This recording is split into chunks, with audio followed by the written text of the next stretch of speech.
India இப்போது இந்த பாகுபலி ராக்கெட்டை லான்ச் செய்து சாதனை படைத்தது. இதில் அப்படி என்ன உள்ளது? இதை பார்த்த ஈலன் மஸ்க் கதிகலங்கி போய்விட்டார். நடந்தது என்னவென்றால், இப்போது இஸ்ரோ தனது LVM-3 பாகுபலி ராக்கெட்டில் இதுவரையான அதிக எடை 6100 கிலோ கொண்ட சாட்டலைட்டை வெற்றிகரமாக லான்ச் செய்தது. இந்த சேட்டலைட் ஒரு அமெரிக்க நிறுவனத்தை சார்ந்தது. ஆனால் உலகின் பல பெரிய நிறுவனங்களின் சாட்டலைட்களை லான்ச் செய்வதற்கு ஸ்பேஸ் ஏஜென்சியை தொடர்பு கொள்வார்கள். மற்றும் ஈலான் மஸ்கின் நிறுவனமான ஸ்பேஸ் எக்ஸின் ஃபால்கன் 9 ராக்கெட் 18,500 கிலோ எடை கொண்ட ராக்கெட்டையும் விண்வெளிக்கு எடுத்துச் செல்லும் தன்மை கொண்டது. அப்படிப்பட்ட அதிக எடையை தூக்கி செல்லும் ராக்கெட்களையும் இந்தியா உருவாக்கி வருகிறது.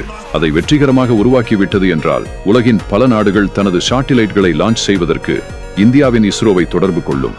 ஏனென்றால் நமது இஸ்ரோ மற்ற நாடுகளின் நிறுவனங்களை காட்டிலும் மிகவும் குறைவான விலையில் ராக்கெட்களை உருவாக்கி அதை வெற்றிகரமாக செயல்படுத்தியும் காட்டுகிறது. இப்படி வளர்ந்து வரும் இஸ்ரோவை பற்றி நீங்கள் என்ன நினைக்கிறீர்கள் என்பதை கமெண்டில் கூறி என்னை பின்தொடர்ந்து